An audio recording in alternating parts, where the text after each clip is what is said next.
What up, everybody? Episode 6, another podcast here on YeeTV with your host, Clean Side Blaze.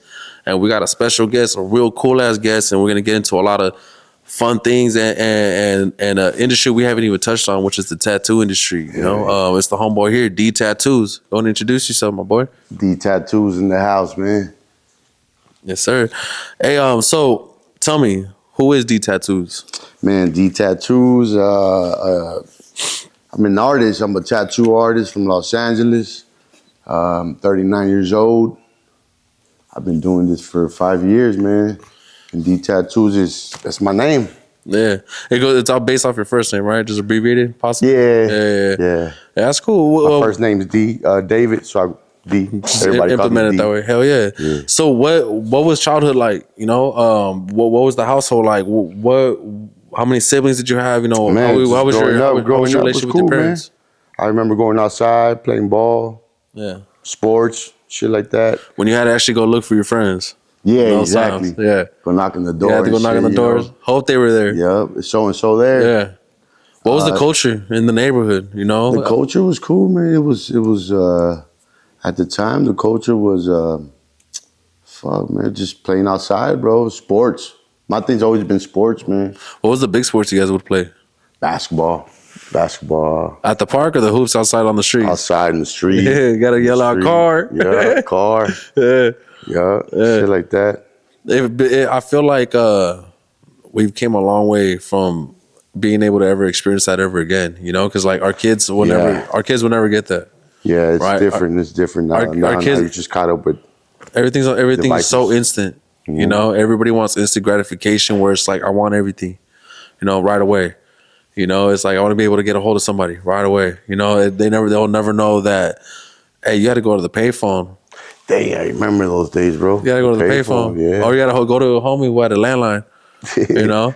I was old enough to own a pager, but my shit was never activated. Yeah. I just had one for looks. Yeah. Yep. Back then. Man, so do you remember some of the numbers and what they would mean on the pagers? I know they had like low codes. Like little codes and shit. You got to read them upside down and stuff like that. But yeah, man, shit, that was like before social media and all that. Yeah. Brothers and sisters, you had any siblings? Yeah, man, I'm 6 out of 8, bro. I got 5 sisters and 2 brothers, man. Big family. So yeah, we're a big family, and I'm number 6 out of 8. Got you. You guys grew up all close knit? Yeah, bro. Yeah, we grew up, you know, all together and shit. Pops was in the house, in and out. Mom was always there from the jump, you know? Right. From the jump, mom and my sisters too. My sisters were always there. Which one out of your siblings were like the ones that was the one that you'd follow around, like look up to? Because we all had that one sibling, like. Yeah, I actually got a sister that we actually all looked up to and stuff, you know? Yeah. She was like our second mom, you know? Yeah. What was it about her that just made you like, I appreciate it? She just had a big heart. She got a big heart, man. Yeah. She always gave, you know? Yeah. Back to school shit. Make sure we always had shoes, supplies for school and stuff like that, you know? She was kind of like the one where like, whatever mom can do. Sister.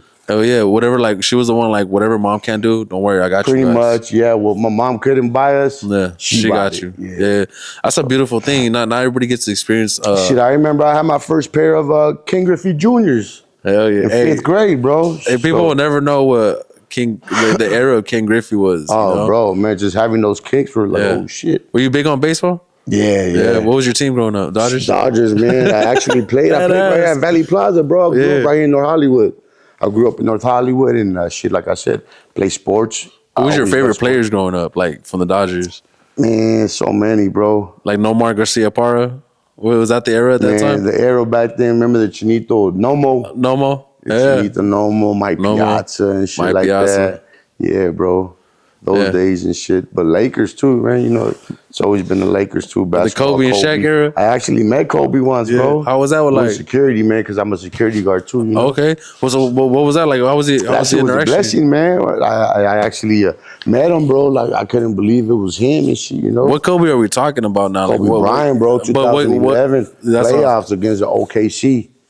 And That's when Westbrook was popping back in the day. So bouncing like a trampoline. He was popular, Westbrook. And so you had to love Westbrook too, because he came from the city, you know. Yeah, and not only that, he's a hustler, bro. Yeah, he's a hustler. He made a name for himself, you know. I felt like he was like he was what Derrick Rose could have been, but like Derrick Rose was like just like Westbrook, but his knees and his ankles couldn't hold up the engine he had. Because it kind of backed him up a little bit. Yeah, kind of like Westbrook took off. Yeah, he even made it to the Lakers. Hell yeah. But yeah, Kobe was cool, man. Like shit, I remember I met him, shook his hand and shit, and I sent the picture to all my friends and families. And you still got that picture to this day? I still got it, man. That's right. Yeah, I still got it, bro. You got it framed in the house? Nah, no? I don't. It's somewhere on my phone. Do you remember where you were when you got the news that he passed away? I was actually with my girl. We were eating breakfast. It was me, my girl, and her son, and we went to go eat at this restaurant called Casa Jimenez in Whittier. Okay. And it was early in the morning, bro. It was in the morning. Yeah, it was really early. Eating breakfast. Yeah. And it was all over social media, bro. And I didn't want to believe it. Yeah. You know? Did it make it harder that you found out that Gigi was in there with him? Yeah, bro. That shit was sad, bro. It was like, because you could only imagine what like those final moments were. Yeah, together. Man, it's scary, you know? Bro. You know, and then his daughter too. So that was a tough one, man. Yeah, you know, I actually took a little moment, little silent moment, you know, in my head and shit. The little prayer for Kobe and shit, you know. And the whole family, hell yeah, bro. I remember that day. I mean, I wasn't I don't know, everybody probably gonna hate me on this, but I grew up a Clippers fan. Okay, right? Yeah, Clippers are cool too, man. I know everybody gonna hate me. Everybody laughs. They were like, goddamn Clippers.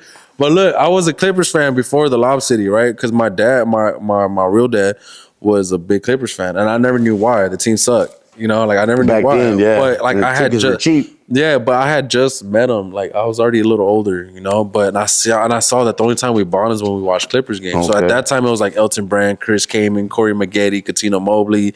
Like it was like Mobley, okay. Yeah, Cuttino Mobley, Cat Mobley. This was like back in 2005 when they had barely made the playoffs, you know. Okay. But then the next year they kind of tanked, and I think that's when they were able to get that first round pick for Blake Griffin. Oh yeah, Blake Griffin came on. Yeah, that was a wrap. Yeah. You know, started doing commercials and all that shit. Yeah, Clippers were popping, man. Hey man, look how jumping was LA when it was the Shaq and Kobe era, bro. Man, I remember, man. So to trip out, bro. I was living in downtown at the time, man. I had my first little studio, man. I actually lived and worked across the street. That's where I met Kobe at this parking structure, because this parking structure had a heliport on top, so it's close to the Staples Center and the California Hospital.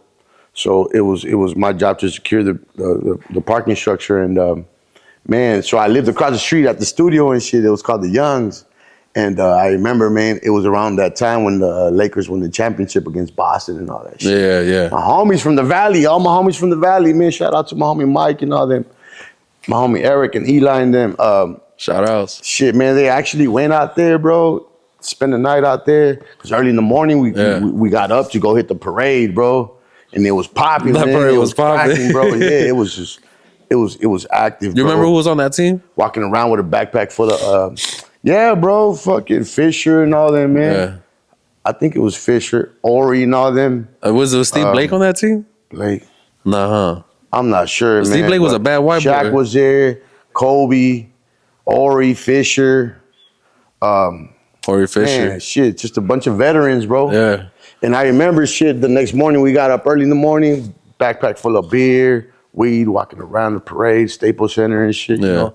I feel like the NBA now, like I kind of lost a little love for it, you know, because it's kind of like I'm not rigged and shit. Yeah, you know what I mean? Like I'm not shitting on LeBron or whatever, but I feel like when the LeBron era like full on became like the LeBron era, like it got very political in the NBA, you know what I mean? And I kind of lost the love for it because the last time I remember hype too. Yeah, because the last time I remember, look, man, I remember we used to have family parties, barbecues, and all that when it would be like the Lakers and the Spurs.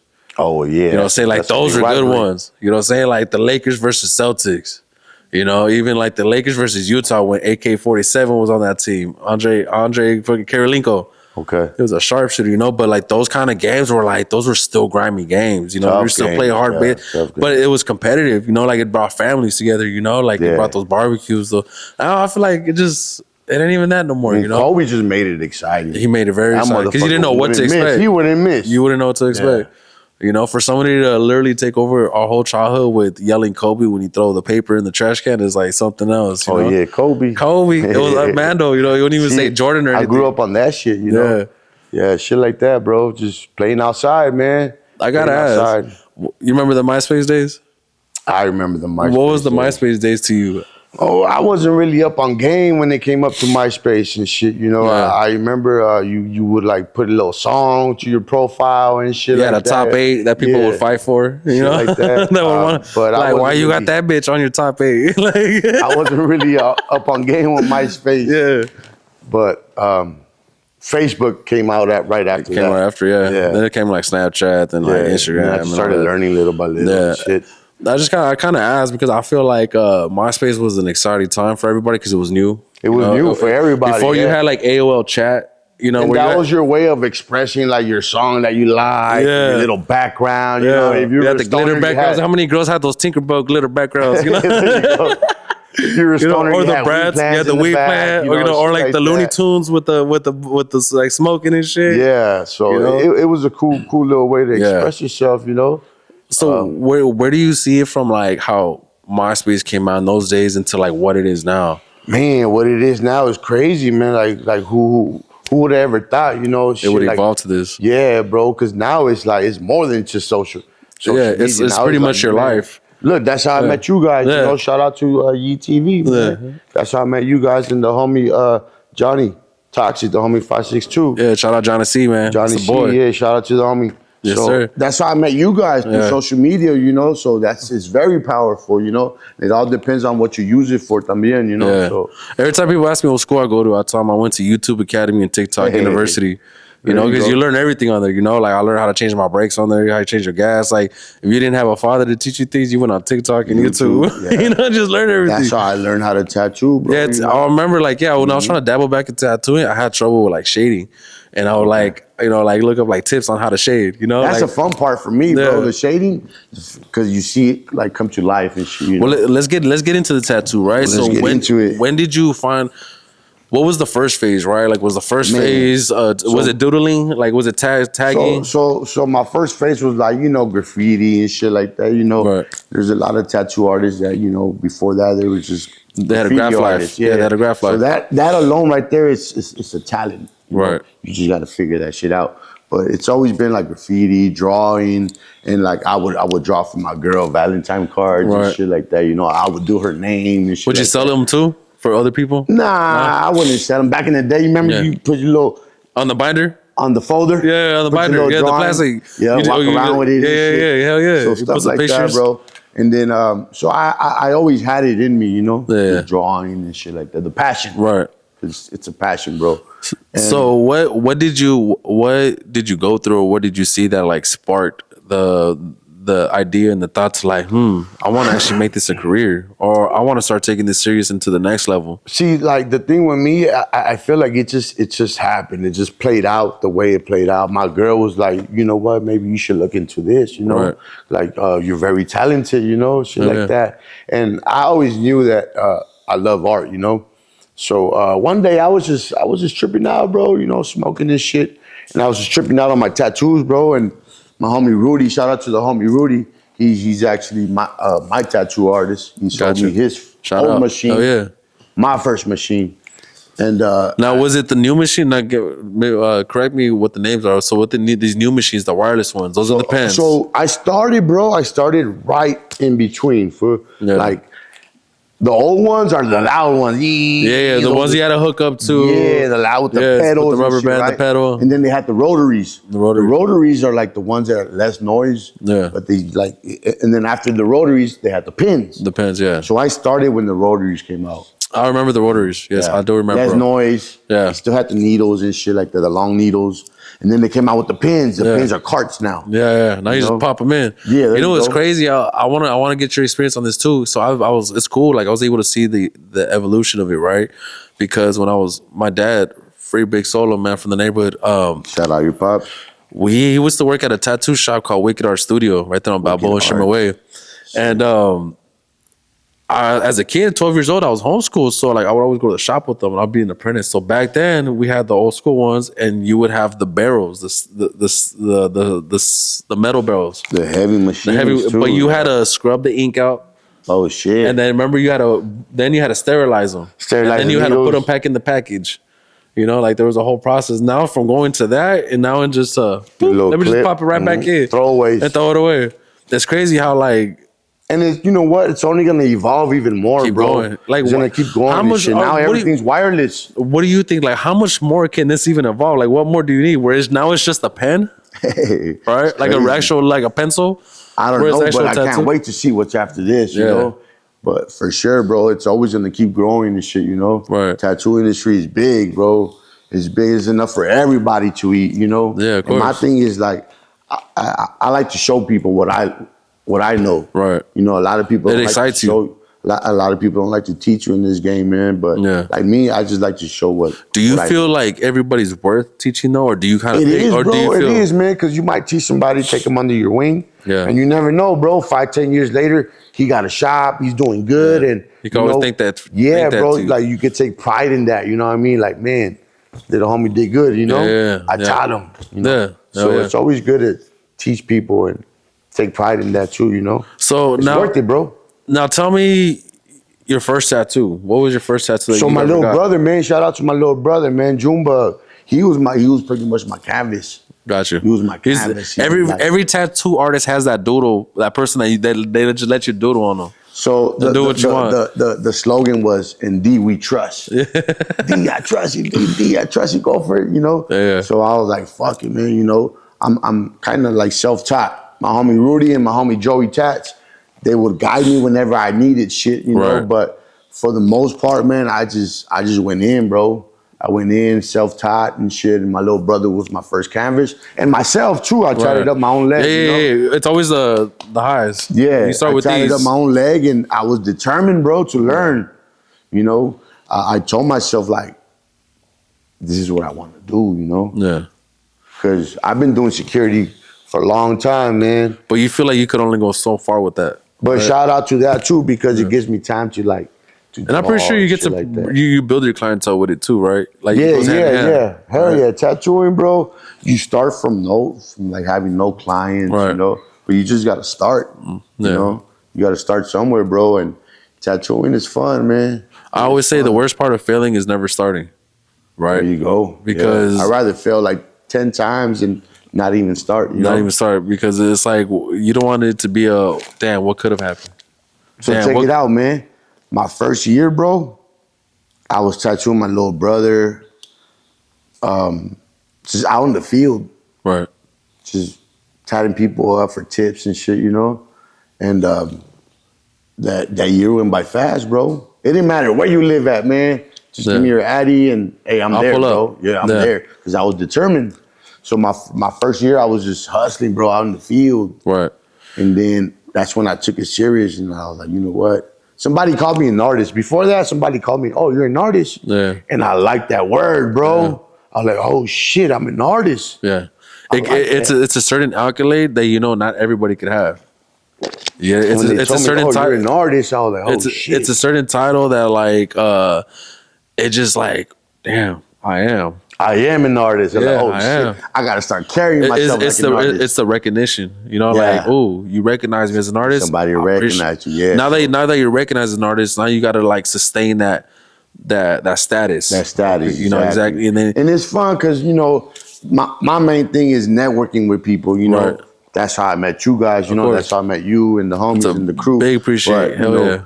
It's everything, man. Just networking can get you places, you know? Hell yeah. Yeah. And especially if you got something to bring to the table, you know? Yeah. And most of the time it could be something as simple as a story, you know? Because like for us, me and my boy right here, UTV, this was just kind of like a thought, you know? But we told each other like, hey, like who, you know, let's get these people, that people with status. I'm like, you know what, bro? Let's just get anybody with a story, dog. There you go. You don't know which story is going to make you like... Mm-hmm. Somebody's gonna hear it. Somebody's gonna hear it. Somebody's gonna see it. And you know, like the one thing I like is like I like meeting people of all walks of life. Yeah. You know, because even when you're tattooing, it's the same thing. Because when you get a clientele from like Brazil, you start learning everything about like these people. Like, oh, what's your culture like? You know, you start learning about cultures. You start learning about, you know, people's past. You know, you're pretty much bonding. You're doing what humans are supposed to do. And that's the beauty, though, that you know, you get to meet different people and stuff. You know, with different talents. Right. You know, so it's like, yeah, man, that's cool. Who is your tattoo idol? Like any artist that you looked up to? So check it out, man. I like Mr. Cartoon, bro. I like his style, you know, Mr. Cartoon. I look up to his work. Did you ever get to meet him? I never met him, but I met his homeboy, Esteban. Esteban with the one that's photographer. Hey, shout out Esteban. I'd love to have you on the show, man. And Mr. Cartoon. I met him in East LA, bro. And this other white boy, he does murals, man. His name is Never. 1956. Was this recent? Never. A couple years back. Okay. So they were doing a mural, bro, right there in Boyle Heights. Which mural was it? You remember? It's called From Brooklyn to Sunset. Got you. And then that's hard. It's a bombita with the bridge in the background. Yeah. And that white boy did it. That white boy Never. He's a mural artist, and Esteban was there taking pictures, bro. So that's the closest I got to Mr. Cartoon, you know. Yeah. But yeah, I look up to him, man. But I also got another homeboy who's also like him, but he's more out in the street. Yeah. You know, Cartoon is more like he's already big. He made it. Yeah, my he made Popeye. Shout out to my homeboy Popeye, the Ink Man. Okay. So I actually look up to him too. Where's man. Popeye out of? Popeye's out of Northeast, Highland Park area. Got you. Yeah, man. So he actually played a big role into my tattooing idea. Right. You know, because my homie Popeye has a bus, bro. He has a badass bus, man. Everybody knows him by that bus. It's a purple bus. It's all airbrush. Bad, bro. Airbrush. Nothing but culture. With white walls in it. Man, you can hear that fool bumping from like 2 blocks away. Yeah. Well, anyways, that's his tattoo shop, man. And that's where I got my idea from, you know? Yeah. And I reached out to the homie Popeye. And yeah, bro, he gave me some advice. But before that, bro, I was looking into like renting out a little corner. Right. A shop shit, or something, you know, in my journey, my little first year. But I was like, man, I don't even have clients. Yeah. I'm gonna be paying rent somewhere where I don't even have And it's smart clients. being able to pull up in a mobile shop. That's dope, bro. It's super dope. You know, like you're pretty much being able to travel with your comfort. People trip out on it, you know? Yeah. But it makes sense shop though. on wheels. It makes sense though, because I mean you're looking at inflation and the way realty is going right now, everything's very expensive. You know, so if you could capitalize on some dollars, like why not? You know, which that makes more sense. Hey, if I could be able to just pull up to you, it's more profitable. It's more profitable. You know. So check it out, bro. So like when COVID hit, man. So my first year I started 5 years ago, man. And that was around like COVID and shit, you know? It's crazy to think COVID was 5 years ago. Man, bro, COVID actually pumped me up, man. A lot of people got, you know, depressed and all that shit. Because you couldn't go to certain places because everything was closed. Not only that, because I also thought like people got depressed on it because they finally had to sit with themselves. Yeah. You know, because you couldn't go nowhere. You know, now you got to sit with yourself. You and your now you got to sit with your wife. Now you got to sit with these baby kids. You know, like then you end up finding out you don't like none of them. You know, and then you're like, you know how many? You know what the divorce rate went up during COVID? Man, you know? COVID actually pumped me up, bro. I say COVID started 3 things. It started a pandemic, it started businesses, and it started the high rate of divorces, dog. Straight up. You know, like, but it started a lot of businesses. You know, so around that time, I was looking for a spot, bro, because I already had a year in. Right. So I had a vision, man. I had a vision, bro, and I was just running with it, dog. You know, and my girl was like helping me out. You know, cause me, I'm pretty much like I'm fast, bro. When I think of something, I try to like knock it out fast. You know, my girl was telling me to, you know, slow down. Your time's gonna come. Just chill. You know, cause I was looking for a buzz, dog. Yeah. That's what I was looking for. You know. Because I actually got the idea from the homie Popeye. And yeah, bro, I finally got one around COVID, man. Yeah. Bro, man, I did my homework and I ended up going over there by LAX, Inglewood. Yeah. Shout out LAX, man. Yes, sir. So I went out there. I met up with this guy named Mike. And there was a yard full of buses, homie. So I felt blessed, man. Like someone put that there for you. Well, God put that there for you. It was my timing, you know? Yeah. I felt blessed, bro. And I fucking copped this bus, bro. And I had a vision and I just stuck with my vision. So my second year, I got this bus. Yeah. My first year, I was just out in the field, bro, fucking up people, learning and shit. Yeah, you know? it comes with it. It comes with it, dog. You gotta learn how to take it too. You know. And you gotta thank those too that let you. Not everybody supports. Not everybody who you think is gonna support you is gonna support you, bro. You're gonna see who supports you. Strangers are your best supporters, dog. Yeah, of course. First timers are your best supporters. Hell yeah, man. It's like this. Like I might have seen it on social media. Somebody might have told me, right? But like how are you gonna have people that you call your homies or your family or whatever, and they're gonna come ask you for a hookup and a discount? Yeah, they gonna hit the retail stores and shit and buy full price. Yeah, and they don't ask for no discount. They don't ask for no discount, you know, and you don't even know these people. You know, like I'm charging you $300 for this piece, but you're gonna get a quality tattoo. You're gonna get it from somebody that it meant something from, and at the end of the day, you're gonna guarantee the work. You know, that's a big thing when the artist can guarantee the work. Work, yeah. You know what I mean? Because it's not, and it shows too in the work, you know, especially in the tattoo game. But like the support is there, dog, but it's not there at the same time. You know, it's what you make of it. But yeah, shit, you see who's there supporting you and stuff. But besides that, man, you just got to keep going, bro. I was about to say that. I could tell just based off your character and who you are. You see that, but you could tell it don't phase you. It's not part of your program. Mm-hmm. You know, it's not. You're not gonna. You have a boundary there. You know, and that's cool because not everybody could take it. You know, a lot of it becomes overwhelming for a lot of artists. You know, it becomes too much for artists. Artists lose the love of tattooing. Yeah, you know, because they can't handle it. I told myself like I don't want to lose the love of tattooing. Do you ever take a break from it so you don't lose the love for it?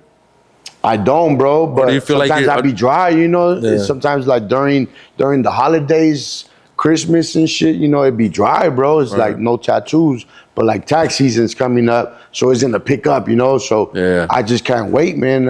You know, I want a full plate. Right. So when I do get a full plate, I can't complain, you know? Correct. You appreciate it more. I appreciate it, man. But yeah, man, sometimes it's dry, sometimes like any other business, you know? Everything has its ups and downs now. Yeah. This is one thing I talk about with like other people, I mean with our other guests, is being able to jump and leap and take the sacrifice of that first year, right? Of becoming a business owner, becoming someone that's doing something for their own instead of relying on that check that you're gonna get every 2 weeks or every week. Man, being able to like sacrifice that and be like, hey, you know what? I gotta grind this year because ain't nobody gonna want to pay for my tattoos right now.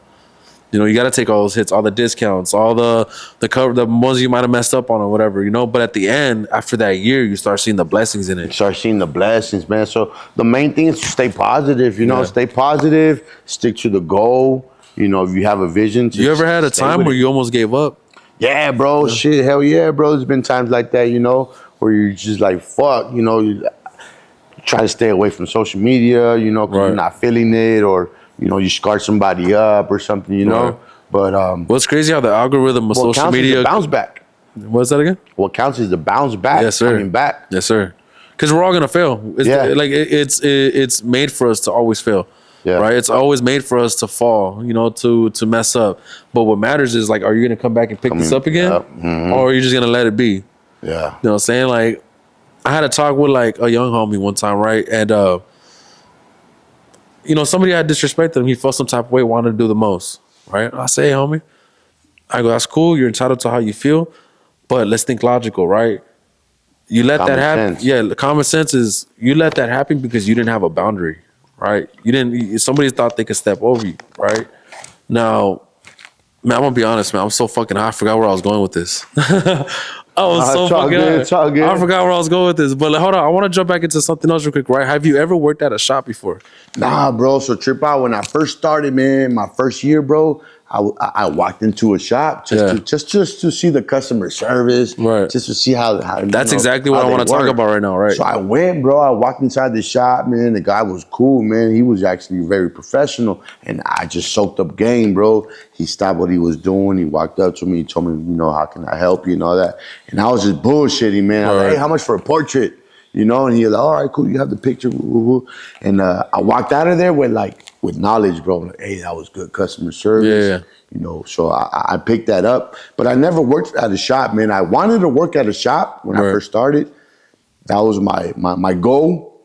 But I just been independent ever since I started, bro. Right. You know, my first year out in the field, my second year, I got this bus. So I just started building from the bus, bro.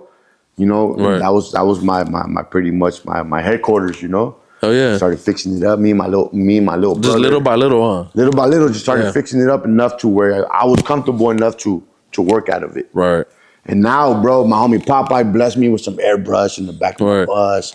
It's hard, bro. I'm gonna show you some pictures, man. Did you with the airbrushing game? You got that down? You could get bro, some airbrush my down? Homie Popeye, he actually inspired me to airbrush. So what's the hard thing? Hard. I wanted to ask you that. Hard, what's bro. the hard thing about airbrushing? Man, it's everything. Like you gotta actually push down and back for the fucking spray gun to spray. You gotta like move your hand at the same time. You can't let it drip. All kinds of shit, bro. There's a flow to it. There's a flow to it. There's a sequence to it. It's hard, but practice makes perfect. Because I've seen a couple tattoo artists who are like, oh yeah, I want to try it, and then they'll come out like, can't do it. You know, like it just ain't for them. Yeah, I tried it. I bought me some canvases. Right. I went to go buy me a airbrush gun. I got me some ink, some spray, all that shit, bro. And I tried it, man. But so, as an artist, what would you say your specialty is? Man, a little bit of everything, bro. Gotcha. My goal is to do portraits. Right. I feel like I'm already almost there. You prefer gray and black portraits or color portraits? Black, gray and black, bro. What is it about gray and black portraits that you like? It's more original. Gotcha. More original, you know what I mean? Yes, me personally, I'd rather go original. Yes. Some people prefer color, you know, but me, original, bro. Right. I never liked the look of like people that have spotted tattoos, like color tattoos with black and gray tattoos, you know? So it's like you can't really get a colored portrait if you got a bunch of black and gray tattoos. It just ain't gonna sit well most of the time, right? Yeah, just stick to the black, gray, or color. What's the big mistake a lot of clients do when they come and ask for tattoos? Like things that they're underprepared or like they don't really think through, you know, like I know like the tattoos on the fingers are big ones. Like everybody always wants tattoos on their fingers. Those they fade. Yeah, they you know, fade. like what are some other mistakes like a lot of clientels make? Just showing up like with a crowd, you know what I mean? When showing up with a crowd or you know, fucking spilling a drink in the shop or something, you know what I mean? Shit like that. You ever had somebody pass out on you? I have, bro. I have, man. Because, you know, I be smoking sometimes too, you know, and it's a bus, bro. So the bus gets hotboxed. Yeah. So, you know, I've had a couple of people pass out. I don't know if it's from the weed or if it's from like not handling or they didn't eat or something, you know, or both, or I don't know. But yeah, bro. What's the best way a client can prepare themselves for a tattoo that will make a tattoo artist's life easy? Like a tip that you could give them right now. Be like, hey, if you guys could simply do this. The aftercare. The aftercare is everything, man. Just give me a good aftercare procedure, like way to take care of your stuff right now after a tattoo. Keep it out the sun. You know, clean hands. What's a good ointment that you recommend? A&D. I always say A&D. Yeah. My pop said the same thing. A&D was always the What is it about Vaseline that's not good putting on your tattoos? Oh, it's too thick, man. Vaseline's not good. Is it true it takes out some of the color of the tattoo? Sometimes, yeah. From what I heard, it's too thick, man. You need some oily shit, you know? Yeah. Did you ever look into the history of tattooing? Like, So back then, tattooing, bro, it was like we weren't really in the tattoo game. You know, all of our shit was homemade shit. You know what I mean? Sir. The tattoo game, it was tattoo parlors back in the day. Yes, sir. Bro. You know, it was pretty much like the gabachos and stuff. You know, with the motorcycles and the tattoo parlors.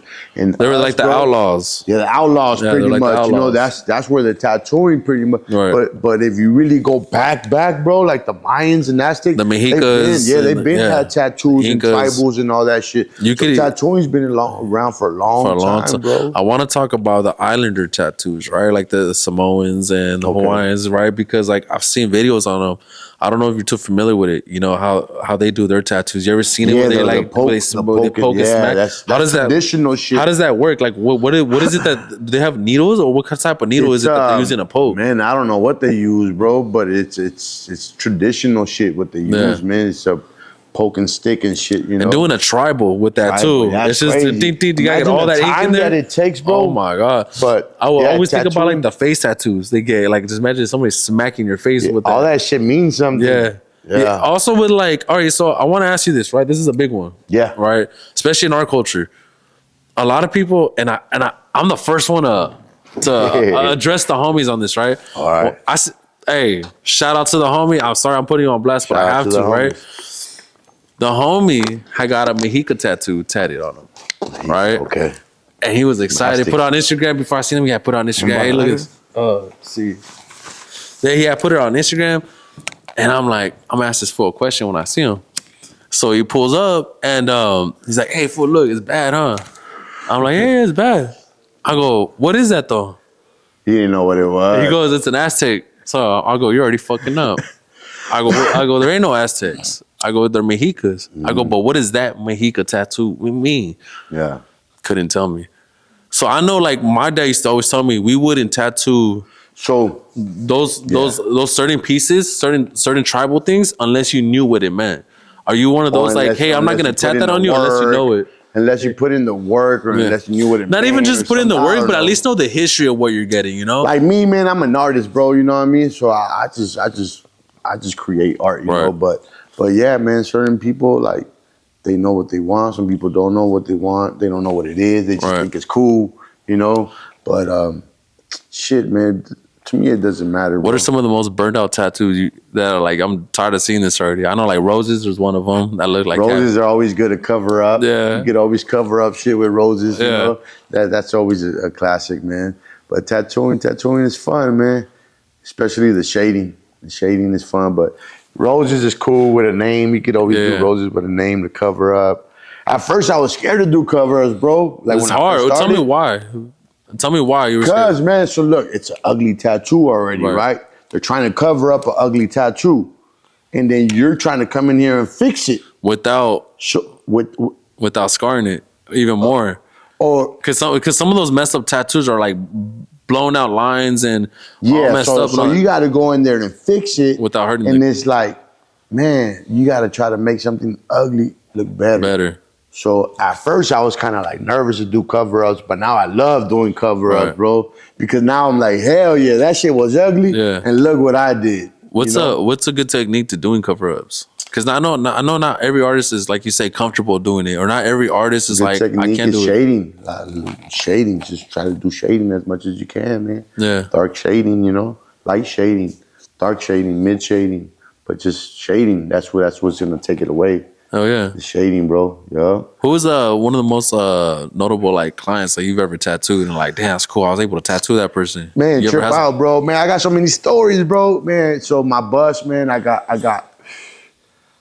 like pictures of like the people that came through, like Cypress Hill, Psycho Ram. You know, just like pictures, bro. I got different pictures and shit. I got this picture in my bus, right? And these two hyenas are in the car, and one of them's pointing the gun, right? And the other one's in the back, you know. And so this young couple walks in, right? And they're looking around, and the homie's gonna get tatted, the little youngster's gonna get tatted, but his girlfriend said, "Oh my God, that's my mom." And I think it was one of those like magazine pictures. You know the old lowrider ones. Yeah. And she said, "That's my mom." I'm like, what? For real? So that was a cool story to say, you know. I'm like, damn, where's your mom at now? Where you been at, girl? But yeah, man, that was cool, you know. Shit, man, it's just a lot of stories, man. People walk inside the bus and they're like amazed and shit, you know. So that makes you feel good too, you know. Yeah, I mean, because they're gonna look at it, be amazed, because like, hey, it's a beautiful piece, right? But you're gonna look at it amazed because you're like, damn, if only they knew what the fuck I had to do to do this, you know. Yeah. So it makes you appreciate it even more. So you learn as you go, bro. You learn and it shows in the work, you know? Yes, sir. It shows in the work and shit, man. So it's been 5 years, and like these past 3 years, bro, I just been grinding in the bus, bro. Been doing events too, man. So whenever you guys want to throw an event, hell yeah. And you know, I'll pull up in the tattoo party. Yes, sir. We're definitely gonna throw a tattoo event with the homie here. In the bus, here at the Rabbit's Hole. The homie's gonna pull up in the bus and just look out, stay with YeeTV and stay tuned with them. Yeah, man. That's something man, tattoo parties. My dad, when my dad was tattooing when I was young, he used to always take me to these tattoo parties, and it was cool because there was just smoking, drinking, there was having fun. Hey, bitch, come tattoo me. So look, okay. Lit, you know, like, you're saying all that, right? That's like that's people that are at the tattoo party, right? Right. But coming from a tattoo artist, being at a tattoo party, getting his drink spilled on you. Yeah. Man. So look, I had to learn that, bro. I had to learn to stay focused. Yeah. I had to learn to stay in the zone because all the distractions. And, you know, they're watching you work, all these distractions, people being loud, drinking. but you got to stay in the zone. And not lose focus. And my first tattoo party was cool, man. Shit, I went to somebody's house, bro. Yeah. And sure enough, drinking, smoking, partying, barbecuing. And I was just locked in, bro. I was locked in. That's right.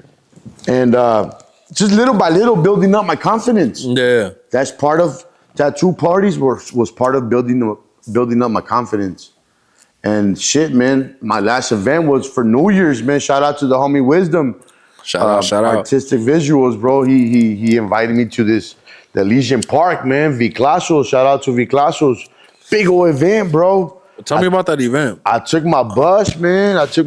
Bro. 7 a.m. Me and my girl pulled up and we set up shop, man. And I didn't leave till 5 p.m.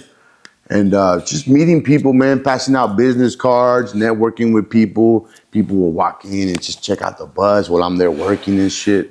It was fun, man. So I'm like looking forward to do more events, more pop-up events. Before that, bro, I was doing pop-ups. The pop-ups, yeah. At people's driveways, people's backyards and shit. Have you done any tattoo conventions? I haven't. No. Would you want to? Or is it something like I would like to go and watch first. Yeah. Because man, there's so much not competition, but so much talent. You know what I mean? Yes, sir. There's so much talent, bro. Because I don't look at competition, bro. I'm in my own lane. But so much talent, man. I would like to go and just be a guest. An observer. You know what I mean? Yeah, observe before I even set up shop. Because there's a lot of talent out there, bro. A lot of talent. I haven't gone to one of those. I would like to go. Yeah, hell yeah. Yeah. One thing I wanted to tell you was, tell me about a time when you were tattooing it and you just kind of felt like, damn, I kind of made it. Like when it was that moment, like I made it, hit you. So when I started coming out with videos, man, shout out to the homie Azel. He did my first video, my first tattoo video, bro. And I remember he told me yo, man, we're gonna do this video. He had the idea, bro. We're gonna do MTV Cribs. You're gonna be like, yo, this is my bus. Come on in, woo, right? Yeah, that's not bad. That was good. So I just ran with it, bro. Yeah. And that day, when I first seen that video, when everything was finished and stuff, I was like, oh shit, I made it type of shit, for me, just for me, not for nobody else, for myself. Yeah. It's your own success. I was like, yo, I made it. My hard work paid off. You know what I mean? And then after that, bro, the videos is like nothing now, Yeah. It's fun to make videos now and shit, It comes with it. It comes with it too. Yeah. And not only that, man, my homies inspired me to learn how to take shots too, Yeah. How to take videos. Sometimes I take my own video, I want to talk about that. How important, I see you talk about your girl a lot too, but it brings me to an idea of how important it is for you having a support system behind you through your journey. Very important, man. And how important was it for you? You got to surround yourself around people that are going to support you and see your vision, It's very important, bro. To me, it was very important because to this day, I'm still positive, And the tattoo industry, man, it could be dark, bro. Very dark. There's a dark side to it, what I mean? The drugs and the late night momos, tattooing and all that shit, bro. Late night parties. I'm cool off all that, Yeah. So it's very important to surround yourself around people that are gonna support you and see your vision. Right. You know what I mean? Right. So that's what I tell the little youngsters, man. Just keep going and surround yourself around people that are gonna motivate you to do better, That's a good one you said right there, the youngsters, because I tell the youngsters too, I see that, man. Yeah, I tell the youngsters hey, you want assets around you, not liabilities. Because I always tell a homie this, right? How can you call yourself a homie when you don't look out for the best interest of your next homie? Exactly. Right. Yeah, don't call yourself the big homie if you're sending a little homie. And I always tell them too, I'm not one to critique or criticize because obviously I've done the wrongs enough to tell you the right, And I've been the one getting high with the homies, I've been there doing bad with the homies instead of we could have been hey homie, how can we get a business together? Hey homie, what can I do to invest in your dream? Do you have a dream, homie? It's priceless, bro. It takes $0, bro, to fucking believe in your homie. Believe in somebody. I mean? Yes. But first you gotta believe in yourself to pump up your little homie. Yeah. You know what I mean? And then they see that you're actually believing in yourself, and they can do it too. You know what I mean? Hell yeah. But I want to shout out my homie Low Active, the homie from Langdon right here. Yeah, dog. man. Shout out to the little homies, man. Hey, I'm believing a lot in this homie right here. And that's good, bro. I see that you're teaching them. You're teaching them that shit, bro. There's more to being times out are there different, fucking, dog. because anybody can fuck up, bro. You know. Times but are I different, believe dog. everybody got a talent, dog. Mm-hmm. I believe everybody got a talent, and the hard part is finding it, bro. You know, find out what you're good at, man. That's the main thing, bro. Not even talent, but everybody also has a purpose. A purpose, a You know? passion. You know what I mean? You just gotta find what it is, bro. And look, man, I'm 39 years old. I've been tattooing for 5 years, and it's my passion, bro. It took me 33 years to find out that's my passion. Your thing. And I had it in me the whole time. Exactly. You know what I mean? Because what usually takes an artist 10, 20 years took you only 5. Bro, so check it out, bro. Check it out, man. So when I first started, bro, I took off like a rocket. Yeah. I took off like a rocket, man. For 5 years, bro, having my own little shop, it's a blessing, bro. And man, it takes people 20 years, bro, to get they're still working at a shop or they're still working from home. You know what I mean? Could also be the lack of of accepting what's new, right? Because they're probably going the old school route where the old school route was. Or they just don't have that motivation or the exposure, you know what I mean? Like me, vision. bro, I just ran with it, man. Like I said, I've been staying positive this whole time, and it's been a blessing, man. And I feel like I just started, dog. And I accomplished so much already. But you feel like you got so much left in you. Bro, yeah, hell yeah. Look, I haven't even reached my goal yet. Yeah. You know? So what do you think is the most important thing about being successful? Being disciplined and consistent, bro. Being disciplined and consistent, you know? And tunnel vision, bro. Don't let nobody distract you. Yes. You know? Staying focused. Stay focused. Like tunnel vision, man. And that's it, man. Just be consistent, bro. And believe in yourself. Because ain't nobody gonna believe in yourself. But you. If you don't believe in yourself, bro, they're just gonna clown you. You know what I mean? Or they're gonna get tired of you. They're gonna be like, how many more times am I gonna tell you you could do it, Man, but you ain't gonna do it? So many times already, you know? Yeah, I'm not gonna repeat myself. Believe in yourself and just stick with it, bro. Stick to the plan, man. And tattooing is, for me, it's everything. You know, it's my passion, bro. Yeah. And shit, man. I feel like, look, man, trip out, bro. Tattooing. It's a talent that you could take with you everywhere, you know? No matter where you go, you could set up shop. That's one thing I always loved about tattoo artists, the willingness to be able to travel. You could go, you're just like a barber. You're like a barber. So trip out, before tattooing, I wanted to cut hair. Yeah. My brother said he would pay for my barber license. My barber license. But at the time, I was like, bro, I got to go to school. Yeah. I'm working. I can't stop working to go to school. My shit, you know, so I was like, fuck. At the time, I just let it go. Yeah. But I wanted to do a barber shop, too, because it's a place where you can set up shop. That's something you could probably just pick up within a couple months. Because tattooing and barbering goes almost hand in hand. It's just all hand-eye coordination. It's the same shit, man. Yeah. So I used to cut my little brother's hair, too, bro. Yeah. So, and went from that to just tattooing, bro. Tattooing. I'm like, all right, this is it right here. Yeah. This is it, man. I started tattooing my own leg. And it was like an addiction, bro. Yeah. And then YouTube helped me out a lot too, man. Watching YouTube videos, University, bro. And then I would watch videos that fools would like work out, you know what I mean? Eat good. Yeah. They would tell you why I'm eating good because I'm gonna be doing an 8-hour session. Yeah. And I don't want to be sitting for 8 hours. Something heavy, you know. So after this, before this, I'm gonna do a workout. Yeah. You know, shit like that. Let me find out you're watching Wes Watson motivational videos. Fuck Wes Watson. Hey, bro. Hey, that would talk too much. Man, that's just I'm like, oh, damn. There's like a community of men who like have motivational like workout.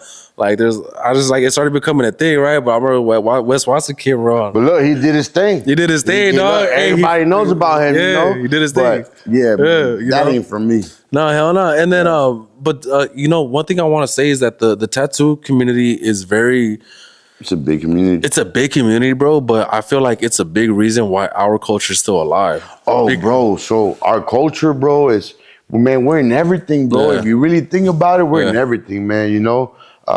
My girl, man, she's born and raised in East LA, you know, so I grew up in the Valley, bro, and then I moved to East LA, and I just fell in love with the culture, bro. You know, the low riding, the murals, the art, all that shit, bro. You know, the panaderias, the liquor store. I would say the Valle, we didn't have we had our murals and all that. Like my neighborhood for sure had a real infamous mural. Like it was the 80s and the 90s. It was at the park on the handball court. It's a shield with obviously like the BVN in the middle, but it had like we implemented like the Mexican eagle on it. Okay, the background. It's like we still like it was that cool ass Chicano like cultural ass murals. Man, so they have all that shit over there, bro. So us is like we have spots in the valley that are like that, but in East LA and over there, it's like it's everywhere. Yeah, I want to say like Van Nuys, Baca, Sanford, big cities like that. The old ones. Yeah. Even those Canoga. are old neighborhoods in the valley that have the culture. They still have the culture. You know what I mean? I would say Pacoima, we're still pushing it, you know? Yeah, I would say Pacoima has more,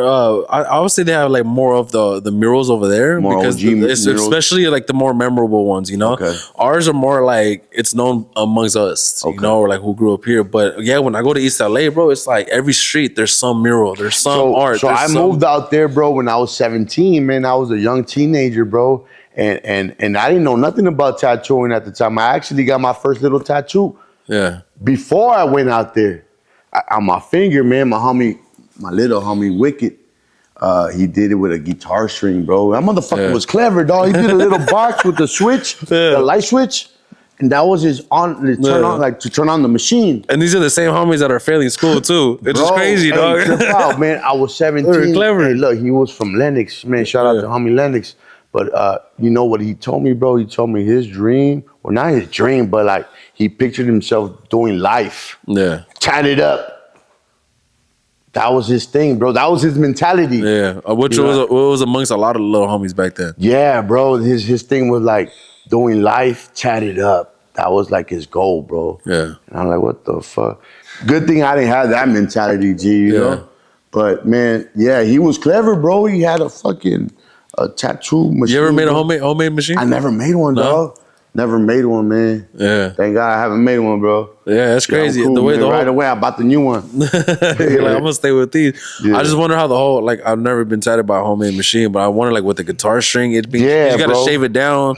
So look, man, that's tattooing is a big part of the culture. Yeah. You know, so when I moved out there, bro, to Boyle Heights, it was a big difference, G. Yeah. Big difference. And, you know, I started fucking up a little bit here and there, you know, getting high and shit, but I snapped out of it, man. Thank God I snapped out of it, man. But it's crazy, man, because I had this talent in me the whole time, dog. Right. You know, but I got distracted, man, you know? Yeah, which is good. It's normal. Which is cool, though, because it's part of the process. It put me up on game. Yeah, it's part of the process, dog. Yeah. You know, and so I embraced it, bro. I embraced the culture, you know, and yeah, man, it's fun, bro. Out there, man, so many landmarks, G. Right. So many landmarks out there, bro.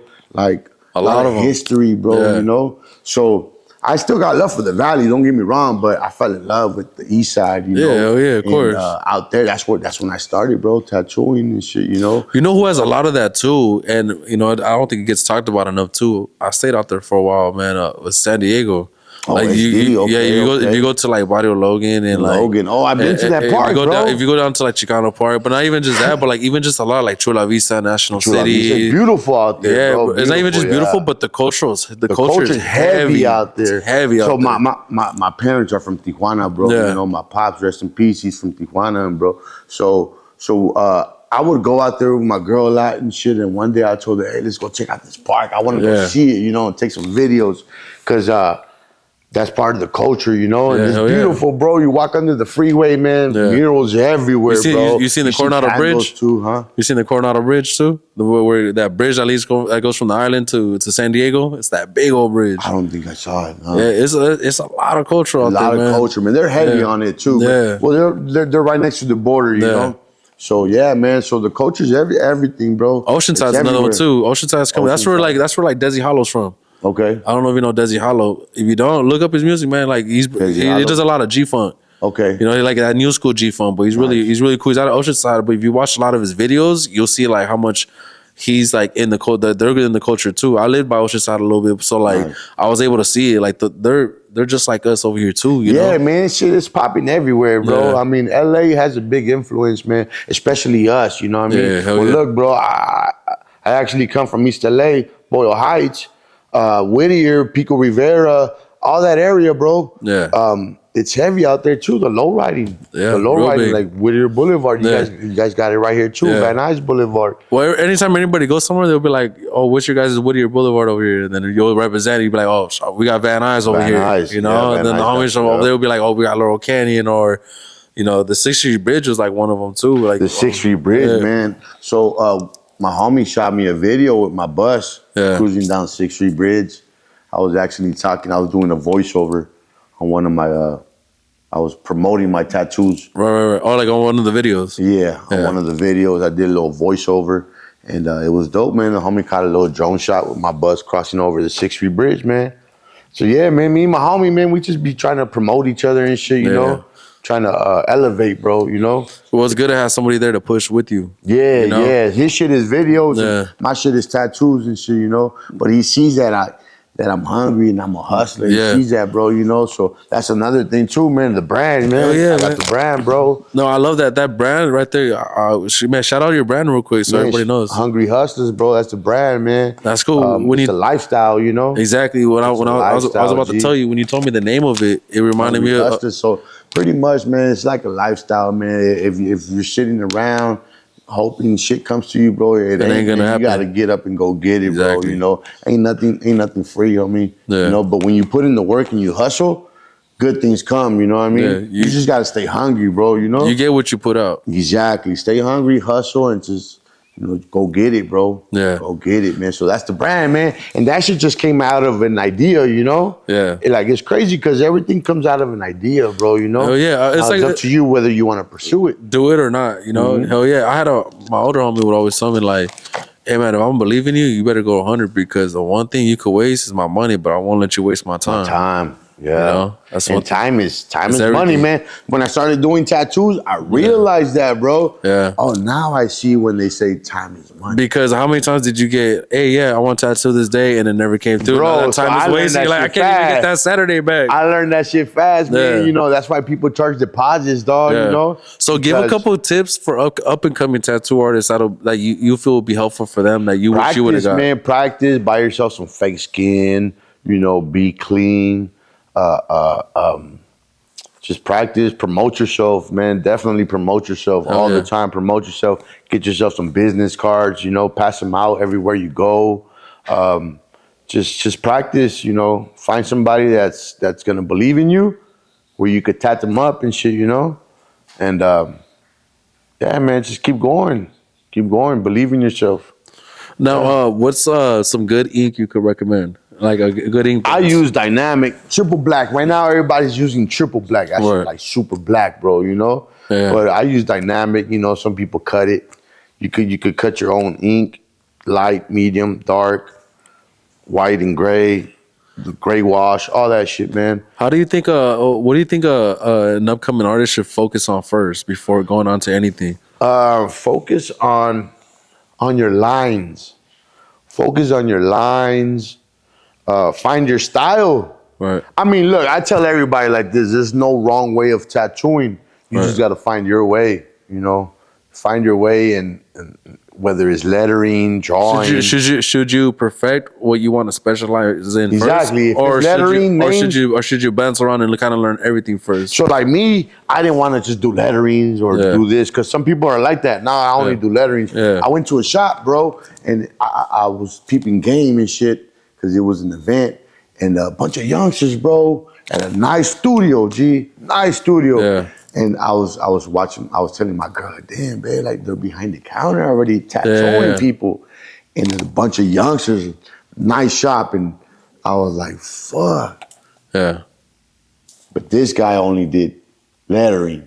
Oh, you want portraits? You got to talk to that guy. Fool over there, yeah. Oh, you want this? You got to talk to this guy. Yeah. So me, bro, I didn't want to be that. You want to be the one just does lettering. You want to be the one-stop shop. I wanted to do everything, bro. You know. So I started learning how to. Drawing's always been my shit. Yeah. So I just started learning how to like shade, how to draw, how to do names, and how to blend in shit. You know what I mean? What are other than portrait? What are some of your other like favorite specialties? Like Japanese? Is this Japanese art? Is it? You know, like Mexica stuff. I want to do faces. I want to do more faces. Animals, you know what I mean? Yeah. Animals, faces. Like I said, portraits is my main thing. But shit, there's nothing that I won't do, man. Like names, flowers, all that shit, man. That's it, bro. Just names, flowers, faces. Now, Chicano shit, you know? The Chicano stuff, it's always like, to me, it's like that'll never get old. It doesn't, man. It's been around for a long time. Not even that, because you could get creative with this so many ways.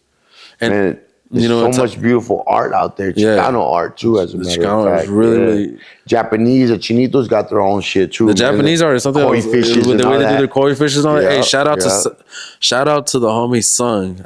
I believe his full name is Sing Sang Sung. There you go. The Korean homie. Man, is he the pelon? I haven't seen him in years. I met this Chinito. He's on YouTube. He works in Japan. From LA to Japan. He's in the low. Oh, I think I know. Yeah, I know what you're talking about. No, not him. No, this homie, he was tattooing with my dad at Wicked Arts, but he has his tattoo shop. I don't know if it's still there in Hollywood called Pure Ink. Okay. But he was just somebody I seen. Like he was the first Japanese artist, like nice. A Japanese artwork kind of stuff, like the koi fish and like all that colorful stuff. And it was like, damn, it's cool. Like they got their own shit too. And that's another thing too. When I started like tattooing, I started paying more attention to the body art, you know? Exactly. And like you started learning culture. Bro, like you could tell right away from like prison art to like homemade art to like shop art, studio art. Yeah, all that shit, bro. Like I started paying more attention to it. Like, oh, okay, that's nice. Oh, okay, that look like homemade shit, you know? Oh, they look like some prison work, you know? But I just started paying more attention to artwork, bro. Yeah. You know? Because, man, there's a lot of art, like a lot of talent out there, bro. Tattoo work, too, man. Yeah, I want to go back real quick. When you say you walked into the shop and you saw, like, the artists were young. And I was tripping on that, too, because shout out my boy Trash. When he took me to a barbershop, I went in there, I'm like, all these fools are, like, 17, 18, 19. I'm like, it looks like they're getting younger and younger. Yeah. Because there's even like 14, 15-year-old barbers in schools, like cutting in the bathroom and all that. And it's like, it's cool. I've seen that. Yeah, making videos now. But like, I know a couple little homies who are like picking up tattooing, like, you know, like some of the homies in like 14, 15. And it's like, damn, that's crazy. Yeah, man. I wish I would have picked it up earlier, man. But it's never too late, you know? Never. It's never too late, man. But yeah, the younger you pick it up, the better you'll be at it. You know what I mean? The better you'll be at it. So, man, just try to figure out what you're good at. So real quick, I usually end it off like this. I ask like a couple of questions just to kind of like let the people know who you like, you know, what things you like and stuff like that, you know? So the first question I got is, you on an island, you're going to be there for a year and you could only listen to 3 artists. Who you listening to? Oh, Ice Cube. Too Short. Yeah, what's your favorite Ice Cube album? Man, there's a lot of them. What was that one? The America's Most Wanted? That one's cool too. That was an old one. That was hard. Man, Too Short, Ice Cube, and I like Tupac. I like Tupac. Yeah, it's all West Coast. What's your favorite Tupac song? Man, that's a lot of them, bro. Bro, I don't know, man. So many of them, bro. Real quick, you guys, I don't know. Maybe the audience knows this, but there was a time on YouTube where there was this artist that came out of nowhere. His name was Black Haze. Black Haze. Okay. You ever heard of him? Never heard of him. Black Haze. Look up Black Haze. Everybody go to YouTube. Look up Black Haze. Right. And this dude came out of nowhere. From what area? He's from Florida. But nobody's seen him. Nobody knows what he looks like. But if you listen to his songs, bro, it's Tupac. No way. There's Tupac. Listen to the songs. I'm a Die Hustler. I think it's one of the songs. So listen to Black Haze. I'm a Die Hustler. It's like that's Tupac. Yeah, Tupac was always dope because he always like from the heart. You know what I mean? You believe he's in Cuba?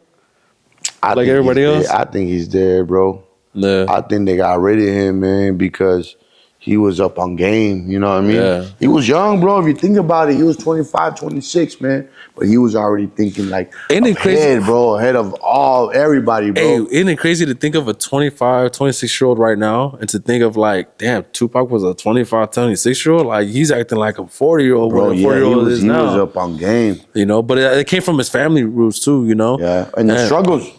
The struggles, bro, you know, the power struggles, you know, the we all have a struggle and shit. Yeah, you know? Real struggle. One thing, fun fact, is that Tupac's full name is actually Peruvian. Really? Yeah, so Tupac Amaru Shakur is a philosopher from Peru. Like that's who his mom named him after. Okay. You know, so like comes back to the culture, you know, that's deep. You know, that's deep. But now if you're on this island for a year, you can only take 3 movies with you. What are you taking with you? Movie Friday. All of them? Nah, just the first one. Just the first one? Yeah. What else? Shit, man.